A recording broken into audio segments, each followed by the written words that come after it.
This is Raul Lopez, and you're listening to How Do You Say Success in Spanglish? The path to success isn't easy. For minorities and people of color, many attempt this journey with little to no guidance.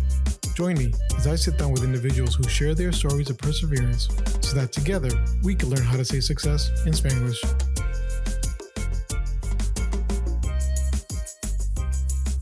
What's good, mi gente? Thanks for coming back to How to Say Success in Spanglish. Today, our special guest is Christian Ponce. Christian, how's it going? What's going on? Good. How are you? Good. Thank you for joining me today. I really appreciate it. I'm going to kind of start off by just reading over your bio that you sent me. And so Christian is a Bronx raised, Boston refined Afro-Latino with a habit of breaking big ideas into actionable parts. He's got a passion for the environment, running, and helping others see the best in themselves. Awesome. I really enjoyed that bio you sent me. So I Yeah. like it when they're not so cookie cutter. So, but Christian and I, we've known each other for some time, and you're a very good friend of mine. And I'm really happy to have you here. What I'd like, let's kind of start off maybe a little bit in the beginning. Tell me a little bit about, you're from New York. You say Christian is a Bronx based in Boston refined. So tell me a little bit about that. Yeah. What is that? I think, right. I think of myself as a fine wine. Yeah. Born so in the simplest sense, I was born and raised in the Bronx. I had a short stint where I lived in Puerto Rico as a really young child, but then my mom went back to New York and that's where we were. I'm one of six siblings. I grew up with two others. I met three others as I got older. So I always call that the classic Puerto Rican trope, right? My dad was out there, multiple wives or whatever. Um, I'm the youngest, so I had this kind of perspective of seeing stuff happen around me and realizing I don't want to do that. But I grew up in the hood, and I'm from Soundview, like all the big fun tracks. I understand what it is to be in the streets and did some hood stuff when I was a kid. But I try to figure out a way to get out, and that way was through education. I'm not a sports guy. I mean, I could run, and I could run for a long time. But if you give me a basketball, you're gonna lose money. Like this is not that's not me. But my thing was get an education, get out, and that's what got me to Boston. And the Boston refinement was really learning who the hell I was, making some more mistakes, building a career out here, going to graduate school, meeting my wife, and building a family. But all of that person who is the Christian of today was based on that Bronx foundation and Boston refinement. Yeah, and so when you talk about Boston, I think the first instance of that for you and I is when we started school at Boston University. Um, Yeah. and and I think for every New Yorker that goes to Boston University, the first instance in Boston is this is whack. Everything closes at 1, 2 in the morning. There's nothing for us to do. Yet you stayed here for close to almost 20 years now, or more than Yeah. 20 years, and so you're right. For you, it's refined you, and so that starts off, I guess, at Boston University. Tell me a little bit about that. Yeah, BU, which I look back on so fondly, but I remember that first weekend at BU. It's funny, they did this thing, just to give context, right? They did this thing when you apply and they're like, do you want to be housed with people of your same culture? Uh, and I, of course, being this Bronx kid, I'm like, yeah, of course. I want to, be with other Latinos and to be safe. And I get there and I have this roommate. He's this Costa Rican guy. He's like the whitest Latino I'd ever met. All he wants to play is U2. And in my brain, I was like, this was a bad choice. But, I'm here. I'm in a dorm. I think in my brain that it's going to be like Revenge of the Nerds for, the 40 plus crowd. You'll remember that movie. This was not that. BU's a major, BU's in essence a major city on its own with 11,000 plus students, at least at the time. And that first weekend at school, where the excitement kind of had passed. My parents were gone. I'm in my room. I moved in. I'd done all the trips to Bath and Beyond and the bookstore you can think of. I was like, okay, now I'm here. And what am I going to do? And my roommate says, oh, let's go to this party at MIT, which is just across the river. 20 years here. I know everywhere everything is. But first weekend here, I was like, oh, okay, that's not far. We go to the party. And in my brain, I think it's going to be a party like when I was back home. It was not. This was your classic, like, white fraternity party where everybody's just drinking and sitting around.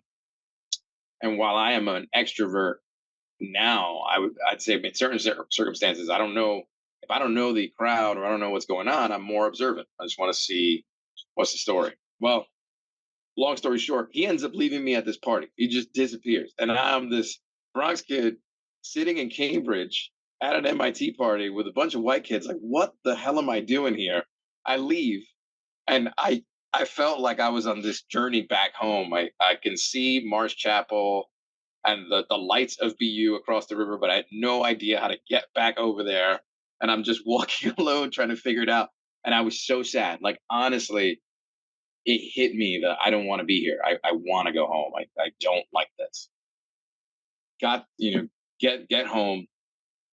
I to this day I didn't mess with my roommate from that day forward. So like he was done in my book. I just met this guy. I was like, I can't mess with you. Um, but the next day or that next week, I started meeting some people that was like, okay, they look like me. Maybe we got a little bit of the same vibe. I had another friend, Chris, who's a mutual friend as well, who had gone to high school where I went to high school in the Bronx, and I ran into him in the street. And he's like, "Oh, you're here." Because remember, this is the era before cell phones, like, and real internet or what we have today. And he's like, "Cool, I got this other party we got. I'll introduce you to a bunch of people." And I now had this community. It was still hard. I still didn't know what I was doing, but at least I had some people around me, so that made it a little bit easier to palate.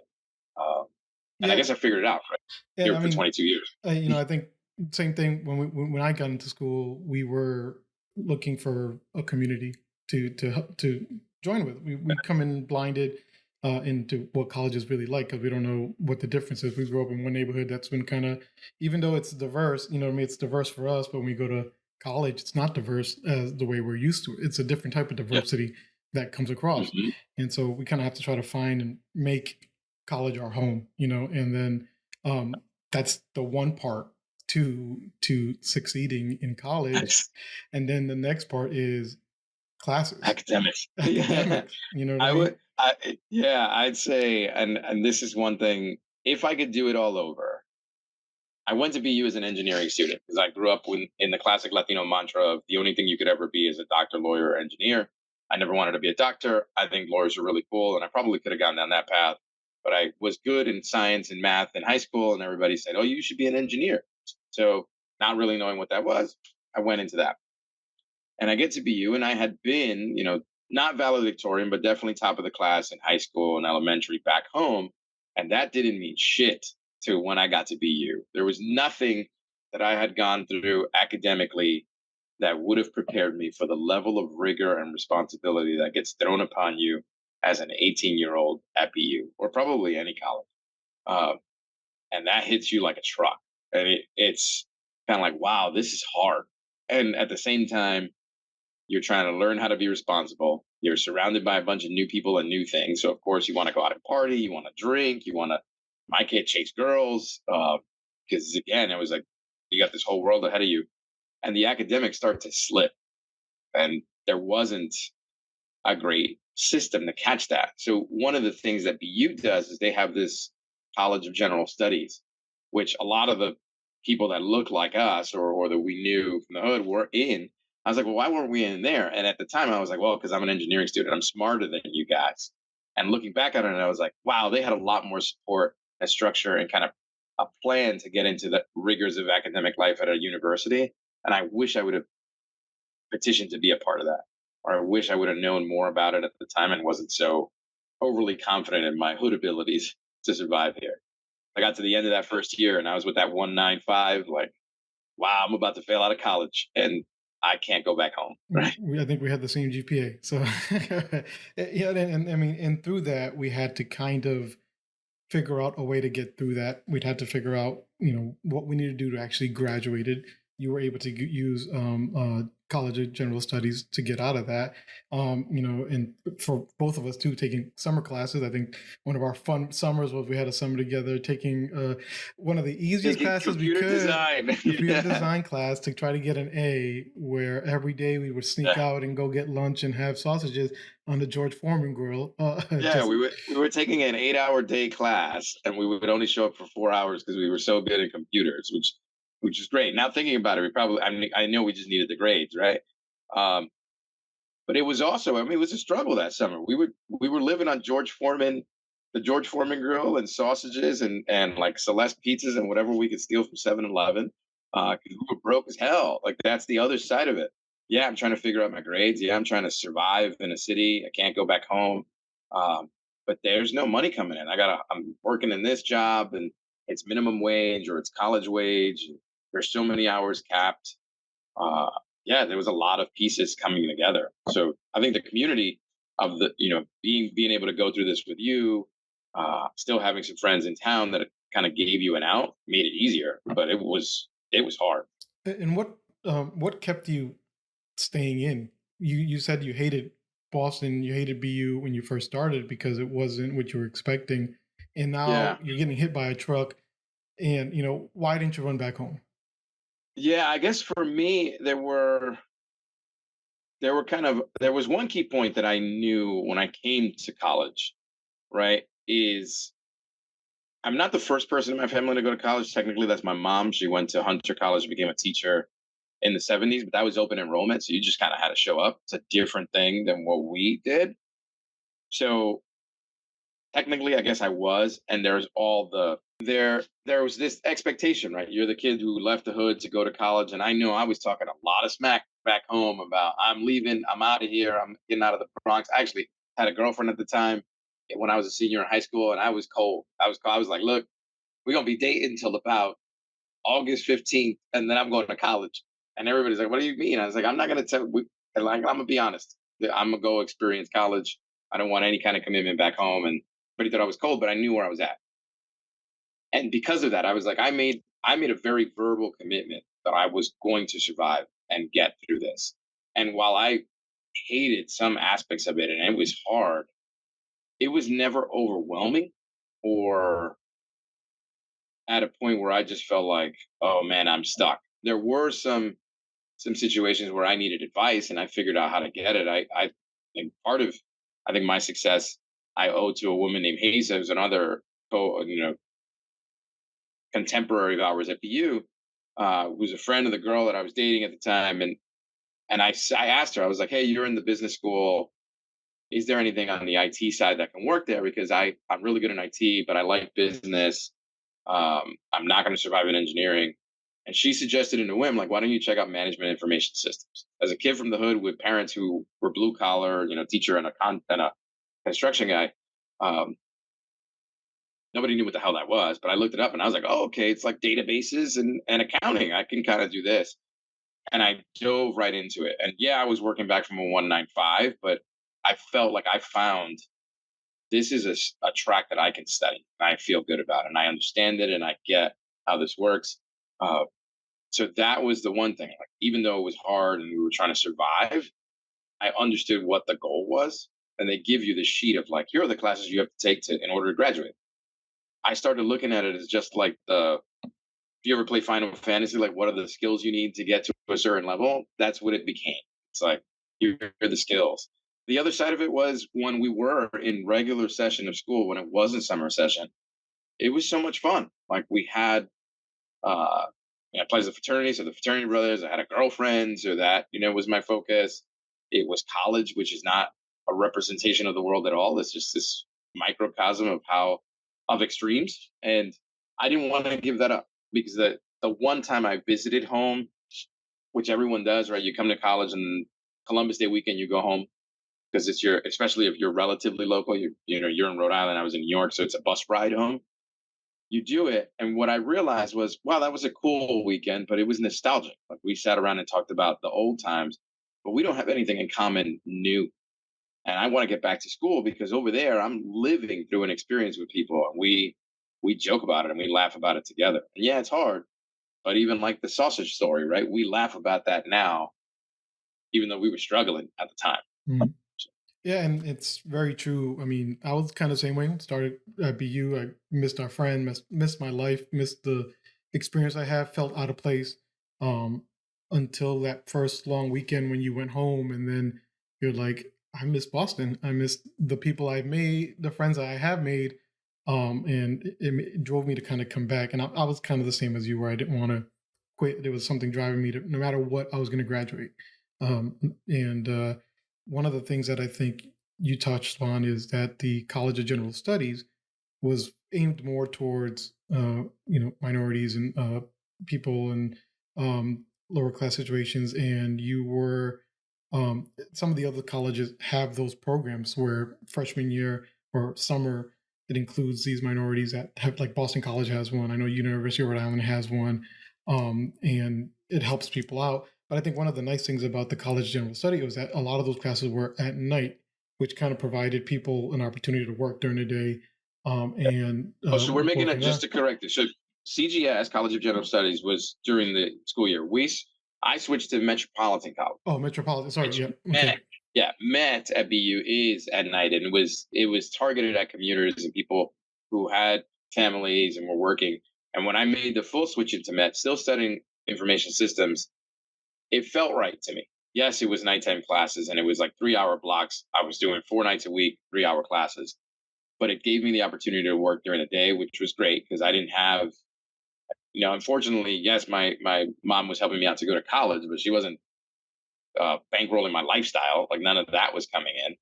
Um, so I got the opportunity to work during the day, go to class at night, which just forced me to focus because it wasn't.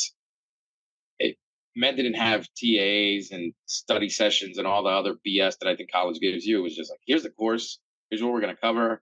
Yeah, it's a grind, but everybody's here. And most of the students at Met were pretty mixed. Like there was a lot of older people who were continuing their studies. There were, parents. There were some other students that were my age, but it felt like more of a representation of reality than of college, where everybody in the classroom, like Econ 101, is 19-year-old kids from Middle America, right? Like where I'm sitting there in the corner, I'm like, what the, like the Joe Pesci meme, what the fuck is this? That Yeah. that kind of experience. And so we're getting to college, and you went from college general studies into Met, which we just I went talked to about. Met. Yeah. I went to engineering to Met. Yeah. Yes. So you went from engineering to college general studies to Met, and at this point, we get to like the senior year. Yeah. Did you know what your plans were going to be graduating? Yeah. So one of the benefits of having been in Met, and as I said, I was with students who are working, and I met the front desk receptionist for KPMG, the big four accounting firm. We were in classes together and hit it off. And I said, like, I don't really know what I was going to do. I had the opportunity to intern a couple summers. I interned for EY. It's a different big four the year before. And she said, you know what? I'll take your resume and give it to our recruiters. And it was through that I got into the interview process and had the conversation. And I had to hustle, right? Because I was still, I think by the time I was a senior, I had a 2.7 GPA. Again, coming from a 1.95 or a 2.8. And that was still with getting A's and B's at that point.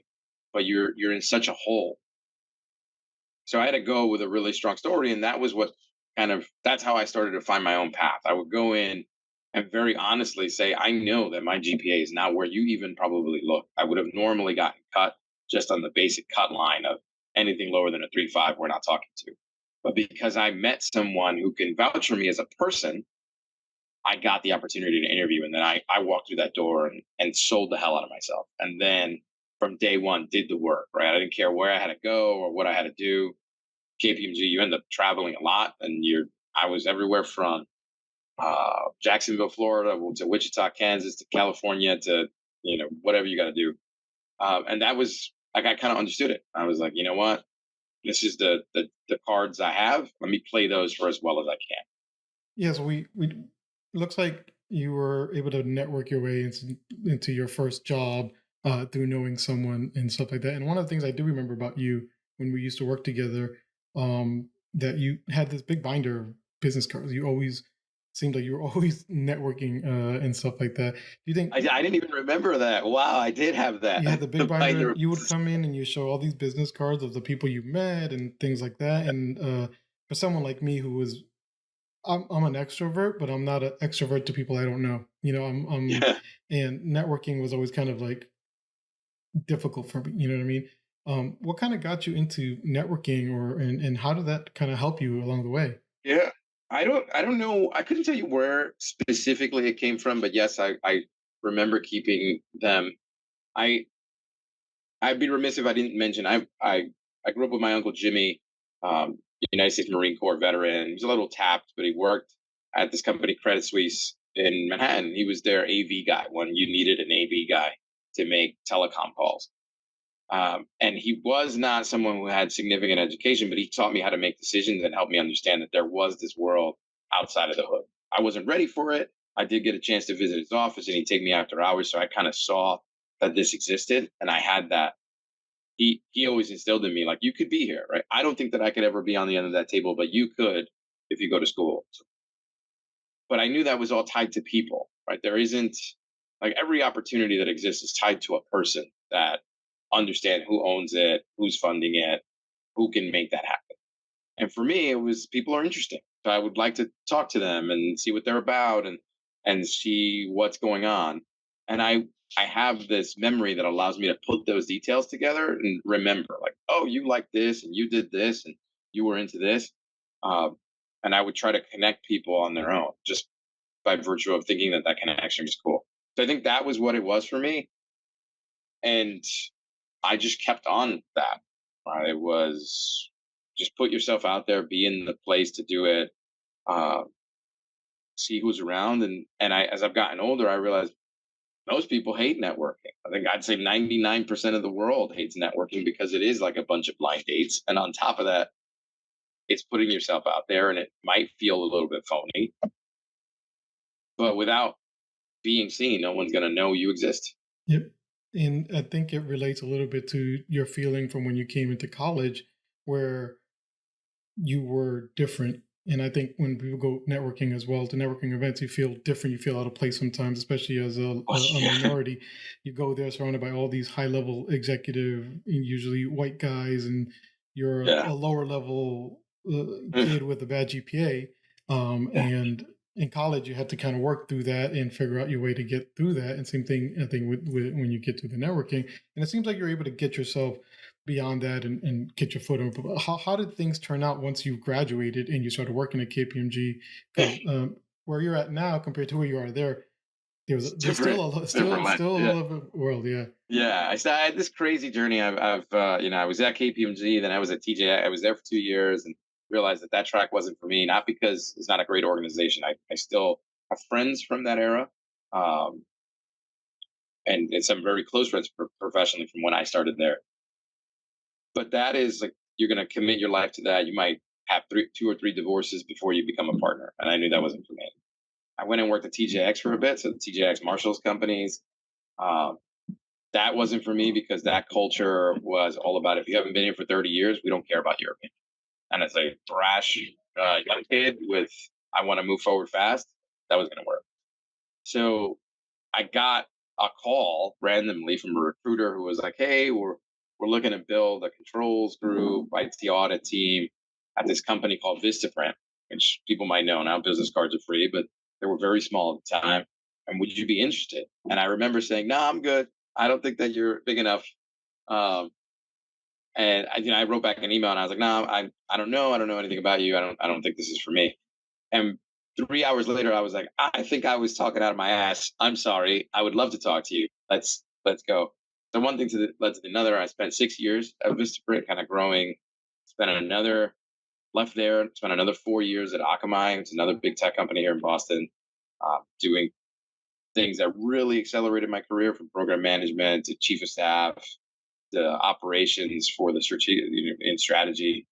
Then 5 years that logged me in, just go to meeting, all that company, uh, working in the strategy department, doing M&A, and all of the now at Nexthink, I came in on the strategic side, but I actually run marketing for field and events.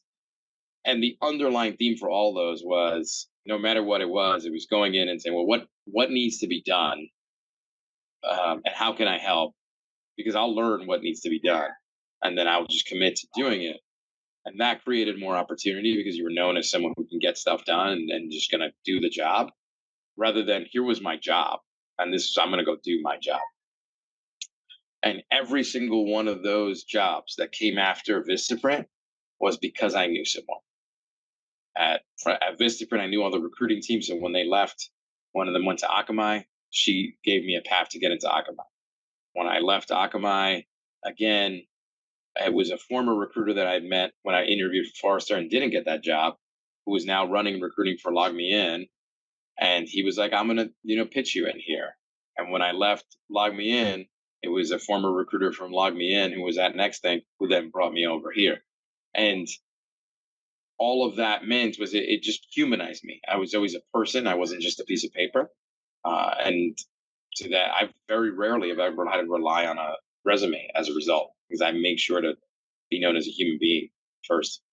And that seems for I think a lot of people a hard concept to kind of get, and it's something people talk about all the time. You talk to anybody when they're applying for jobs, the especially nowadays where you apply for a job and you're one of 1,000 people on the internet with no face, no nothing applying for it, and people always say, oh, it's about who you know more than what you know. Lots of times, and it's hard to kind of get into that. And you've had the luxury of being able to meet some of these recruiters, but so what are Yeah. some of the things maybe that would, if someone was in a situation like that where they're looking to try to start getting in there, that might help them get their foot with some sort of people that could potentially push them forward in their career? Yeah. So to your point, I think there is a lot to be said for the who you know over what you know, but it's not a one is greater than the other. Yeah, I think who you know allows you to find a door or find an opportunity that someone will co-sign you for, aka I know I didn't get your resume, but I'm going to set you up to talk to the hiring man. Now, they didn't give you the job. They just put you in a position to represent yourself and tell your story. So then what you know is super important because if you're not ready to have that conversation, then all you did was burn the person who co-signed you. Um, so that's all that to say. This is why I think networking is important. This is why I think putting yourself out there is important. But I also think more importantly, it's being able to do two things. One, to tell your story, your pitch pretty quickly and have versions of it, right? The 30-second, I don't really know you, but you asked me a question. So I'm telling you. And the longer, here's what I care about, here's what I want to do, and here's what I can do today, kind of thing. And practice that, know it, know who you are, know where you want to go. Because if someone asks you, so why are you interested in us? And you're like, I don't really know, I just need a job. No one's gonna want to keep talking. It's kind of like the girl who says, "Oh, why are you talking to me?" Well, everybody else left. Like, would you really want to? yeah, I exactly. You know, don't really want to talk nobody else to is available. I would be you. Yeah, more than you're happy to you're take the you best home. It's option, like, yeah, right? exactly. And And never put yourself like that. And it's funny when you talk about Vistaprint, you were like, "Oh, it's a small company," and I was like, "I knew Vistaprint because that's where we did all our flyers for our parties Yeah, for the frat." I would always use yeah, Vistaprint because they were the cheapest one to do it at the time, yeah. They were. and that's so. When you got there, I was like, "Oh, I know that company. I know, I know that company." And Yeah, so when you know you've come obviously a very long way in from where you were, and you like you said, you've been refined in Boston throughout this time.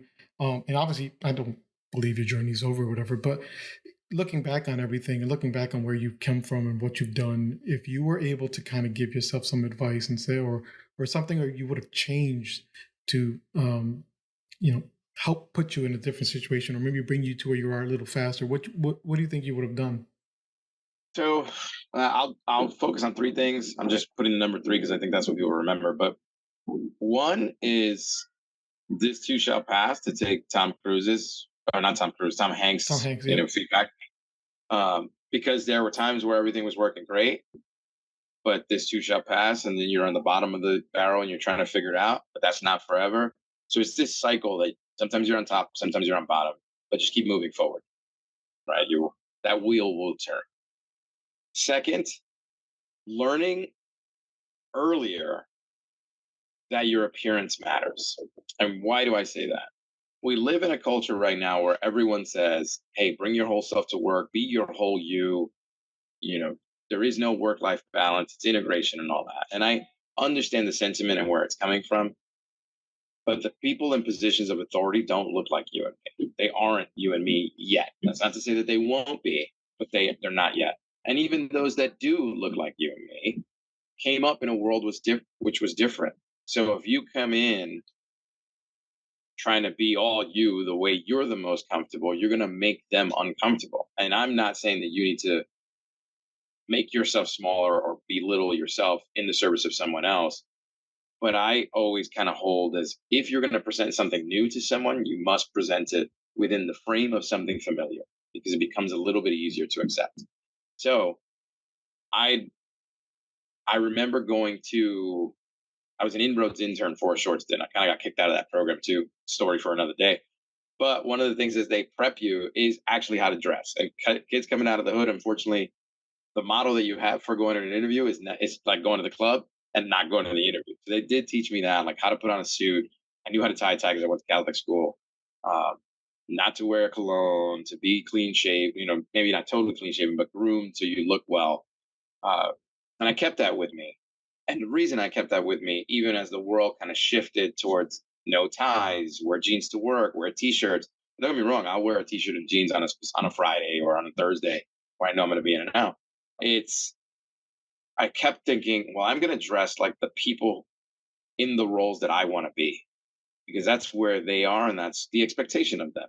So if I'm coming in looking like them, they're going to be a little more comfortable with me sitting around. So then we can have a real conversation about who the hell I actually am. And that has helped me in a very real way. If you don't do that, people just kind of see you immediately and set some predisposition to how you are.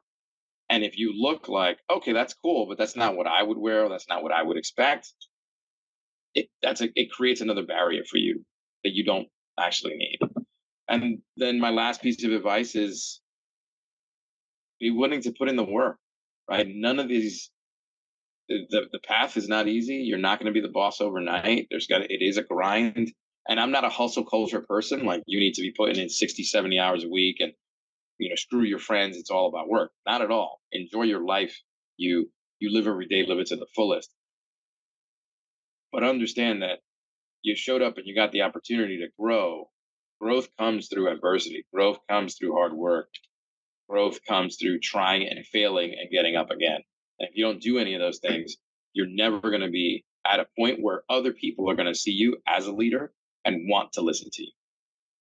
Yeah, and we I think that's kind of like a Batman quote from the Nolan Batman show movies. Yeah. Why do we fall to learn to get back up? Yep. Yeah. And I think one of the hardest things for a lot of us sometimes is to reflect on the failures that we did and learn from it and learn what not to do, as opposed to just saying I'm a failure because I'm a failure and just keep going down Yeah. that same path. So, Don't internalize that. I think I have to make a plug. As a Latino coming out of the hood, there's a lot of familial trauma that happens to us because we grow up in kind of shitty environments or with parents who are struggling and trying to make it happen. They haven't figured out their own selves, and then they have children. If you're at that point and you can afford, get yourself a therapist, man. Talk to somebody, figure that stuff out because it will pay dividends in your relationships, with your partners, in your job. Like all of that stuff does make you better. Get a coach. Right, I've had the benefit of having a professional coach, and it was weird at first, but it helps. It's kind of like Jordan and Kobe and LeBron. They got coaches. sorry, and what exactly is a professional coach? I mean, that's a term that many of us in the hood do not hear. Yeah, so in kind of the tech world or just in the professional world in general, there are people who are professional coaches or business coaches, and what they are is generally they were tenured professionals in their own careers, who retired out of that, and then are coming back and saying, "Well, I want to help other people reach their maximum potential." And what a coach will do is they will sit and talk to you. It's kind of the blend of a mentor, an advisor, an advocate, all for you. Your coach is not going to go out there and find you a job or find you an opportunity at all. But if you talk to them and say, I really want to be this, they'll say, well, what are you doing to get you there? Or have you looked at positions and seen what's missing versus what you have? Have you talked to your current boss about, trying out a new project or stretching, creating a goal? And if you say no to those, they're like, well, how are you going to get to that? Right? It just doesn't happen. They try to help guide you and uncover what's already inside of you, but you may not already see. So for me, my I've had coaches at this point, Dominic DeAngelis being one of them. I worked with him for a year and a half, and it was great to just it kind of became like business therapy. Any kind of work shit you're trying to figure out, especially as a person of color where it's not your norm.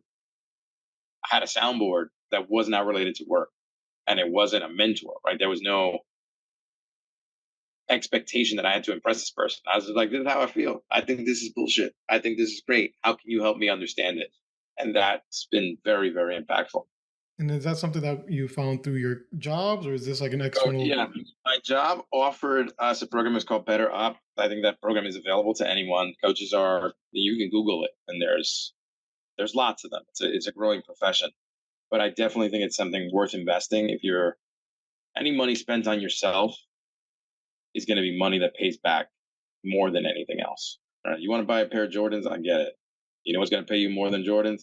Working with a coach, working with a therapist, Yeah. because it helps you figure out things that will set you up for continued success.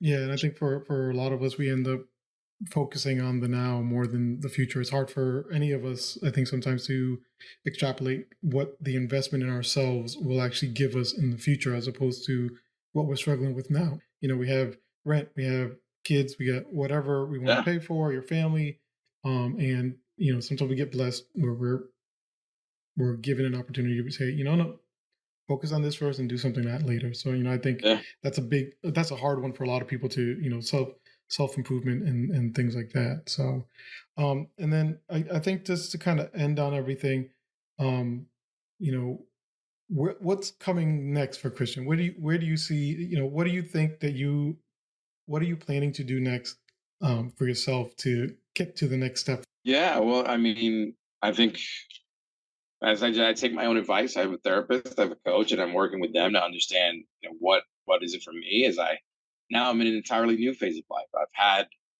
some what I think is great success in the business world up to this point, and I hope to continue. But I'm also a dad now of two little girls. One is 3 years old. One is 9 months as of Monday coming. And family is a priority. And I think unfortunately for a lot of people, especially Latinos, for men in particular, the mantra has always been like you have to provide for your family. And I get that, and I think it's super important. And I help to provide for my family, but I don't want to be so focused on my career that I lose out on the opportunity to enjoy and be a part of my daughter's lives, be a partner and husband to my wife first and foremost, over being the next level of a marketer or making lots of money. Because the money's awesome, but if you got to just pay alimony or use it on your own, that kind of sucks. It's great to see what your kids can do with the base that you set up for them. So for me, the next thing is, my focus right now is how do I make sure that my little girls get to, as I told my therapist not too long ago, I was like, get to live white girl lives. And by that I mean get to a point where they have the opportunity to go to college and they study and they don't have all of the weight that we had of I have to succeed because if I don't, I can't go back home. I have to succeed because I have to make money in order to make sure that my parents are okay because they're relying on me. I have to succeed and I have to go into a career that makes money because all that other stuff is cool. But again, I got to eat. And I would love for them to be able to go and say, I want to do the Peace Corps. I want to study this. I want to give back to the community. And it doesn't pay, but it gives me great experience. And that would be ultimate success for me. So that their floor is my ceiling. Yeah. Wonderful, beautiful. Yeah, and Christian, thank you very much for being with me today. As always, I always appreciate your time, and I'm looking forward to what you bring next. And for everyone else, thank you for listening today, and I hope you join me next time so we continue to learn how to say success in Spanglish. Thanks for having me.